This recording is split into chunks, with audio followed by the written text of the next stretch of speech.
The Salem Witch Trials were a tragic time in our history. There were girls blaming innocent people blindly for bewitching them, making false accusations, destroying families and lives. Why did this begin? Who could have planted the seeds in the minds of these girls to do such a thing? I wonder. Hello there. Welcome back to another night filled with tales of terror. So how's everybody doing? I hope all is well, and I hope that you all are getting ready for another creepy story.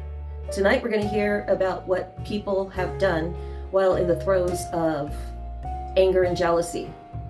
We're going to see how far some people would go to get or to take back what they believe is theirs.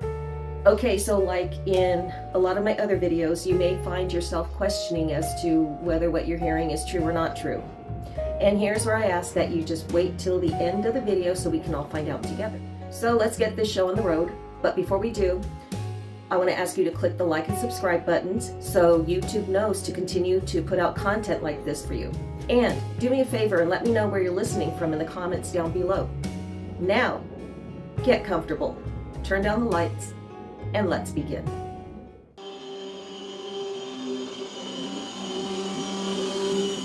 It was 1691 when Lillian Fryer would enter the village she had been promptly removed from shortly after her birth 16 years ago.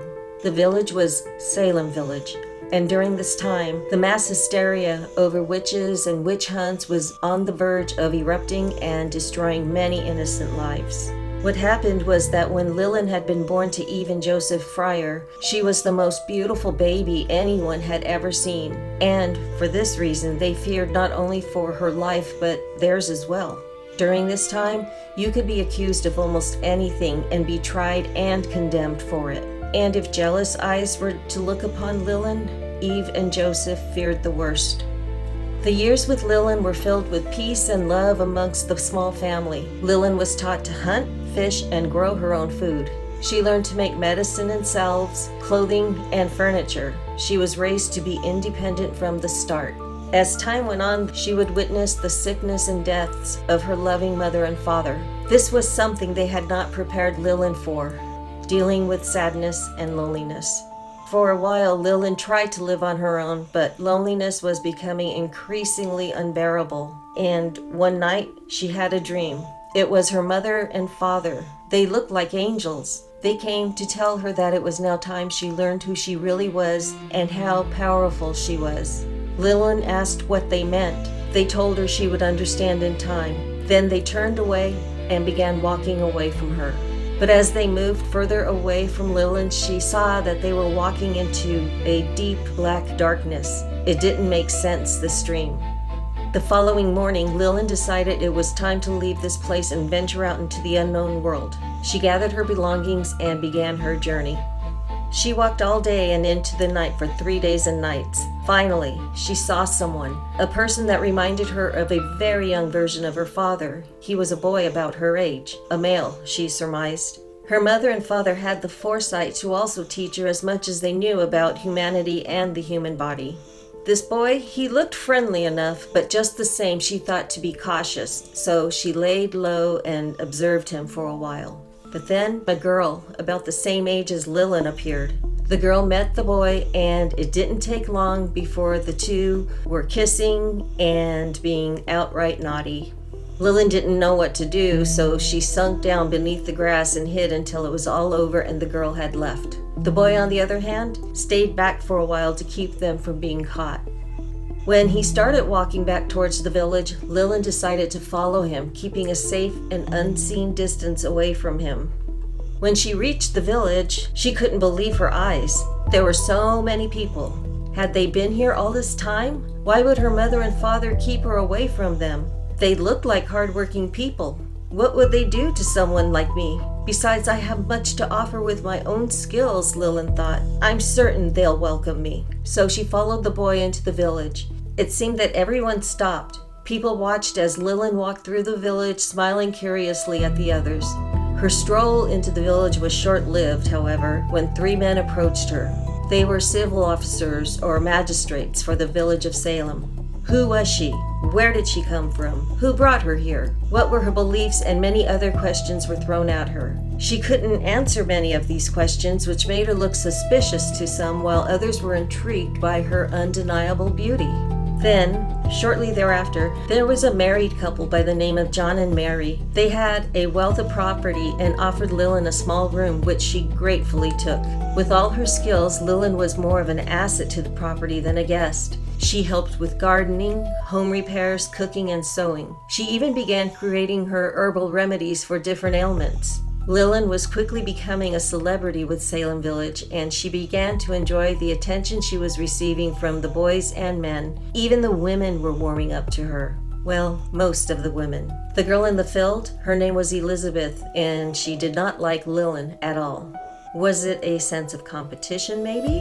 Whatever it was, she knew that it would only be a matter of time before Lillian got her claws into Daniel, the boy she had met in the field.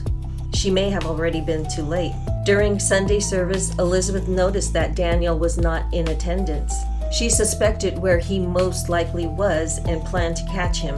When the service was complete, Elizabeth could barely contain herself. She grabbed two of her friends and asked them to accompany her to Lillian's home. They obliged. Just as Elizabeth and the two other girls approached Lillian's home, Daniel stepped out with a big smile. Lillian was right behind him. Daniel turned to face Lillian to say goodbye to her. Elizabeth pulled the two girls to the side so they wouldn't be seen. As Elizabeth watched Daniel and Lillian speaking at her door, anger swelled into her chest. She was observing Lillian steal Daniel away from her. The biggest blow came when she watched Lillian lean into Daniel and kiss. "She's bewitching him," Elizabeth said to the other girls. "I will put an end to her," Elizabeth swore. They waited for Daniel to walk past before they went to Lillian's door. Elizabeth demanded that Lillian leave and never return. Lillian laughed in her face. "You pathetic girl. You wish me to leave?" Lillian asked. Elizabeth could barely hold her anger inside. "Yes, and leave now before something wicked comes over you," Elizabeth spat. Lillian shook her head. "I have done nothing wrong. There is nothing to accuse me of, so please leave my home this instant." And with that, Lillian closed the door on Elizabeth and the other two girls. That was it. Lillian had thrown down the gauntlet. "Why do you hate her so?" one of the girls asked Elizabeth as she rushed away in anger. Elizabeth thought for a moment on how to respond. Then she turned to the girls and stated, "Because she's a witch." The other girls gasped at Elizabeth's claim. "You shouldn't say those things," the girls warned her. "That could be dangerous." "Not if it's true," Elizabeth retorted. "She's bewitching our boys and men. We saw what she did to Daniel. What other men will she steal? I am going to report this immediately." The next day, Lillian was brought in front of the magistrate. The head magistrate questioned Lillian about Elizabeth's accusations. Elizabeth stated that she watched Lillian make magic potions and watched as she bewitched people. She stated that Lillian never attended Sunday worship because she had made a pact with the devil. Lillian responded by saying that she makes herbal remedies for different ailments. Bewitching a person is not true. Not attending Sunday worship was a private choice she made for herself, and to say that she made a pact with the devil is slander. Lillian said to the magistrate that perhaps Elizabeth should be investigated because of her crazed obsession with her. Elizabeth stood up and screamed. Pointing at Lillian, Elizabeth said she could see the devil dancing around her. She looked at her friends with her and said they see it too.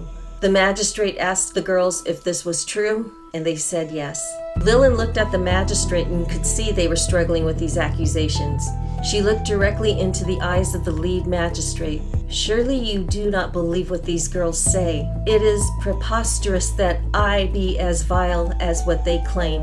She held the gaze of the head magistrate. He was enchanted. All three magistrates were enchanted. Lillian was about to be set free from the claims against her. Then Daniel walked into the courtroom. "Whatever this girl says are lies." Lillian turned to face Daniel, where Daniel looked back to her, then back to the magistrate. He said, "I know this as truth because Elizabeth has given herself to me." "What do you mean, given herself?" the magistrate demanded. "She has bewitched me and made me unclean," Daniel stated. Lillian turned her head so Elizabeth could see the side of her face and smiled. "Lies!" Elizabeth screamed. "She's put him up to this," Elizabeth shouted. The courtroom erupted in chatter. The magistrates shouted over the noise, telling everyone to calm down or they would complete this inquisition in private. Everyone quickly quieted. The head magistrate turned to Elizabeth. "Is what he says truth?" Elizabeth was speechless. She looked at Lillian. Lillian remained looking at the magistrates. "I don't understand," Elizabeth said. "She has bewitched you all," she screamed. "She is the devil," Elizabeth cried. Elizabeth began to become hysterical. "Somebody must believe me." She turned to her friends. They turned their heads so not to make eye contact with her. Elizabeth continued to cry out at Lillian, "You are evil, you master manipulator." That was it for the magistrates. "Arrest that girl," they demanded. Elizabeth could not believe how everything was going in the opposite way she had planned. She was taken into jail to await her trial to be set for blasphemy, adultery, disruptive behavior, and possibly witchcraft. That night, as Elizabeth sat inside her cell praying for a miracle, Lillian strolled in. "You stupid girl," Lillian said with a scowl. "I could have seen to it that you and your precious Daniel marry, have many children, and live a fulfilled life." "I don't believe you," Elizabeth said to Lillian. "Close your eyes," Lillian demanded softly. Elizabeth closed her eyes, and she saw a beautiful life with Daniel and many children climbing on his lap. It was a beautiful vision. How is this possible? Anything is possible if you have the right connections, but you destroyed that chance now, didn't you? Lillian practically sang these words to her.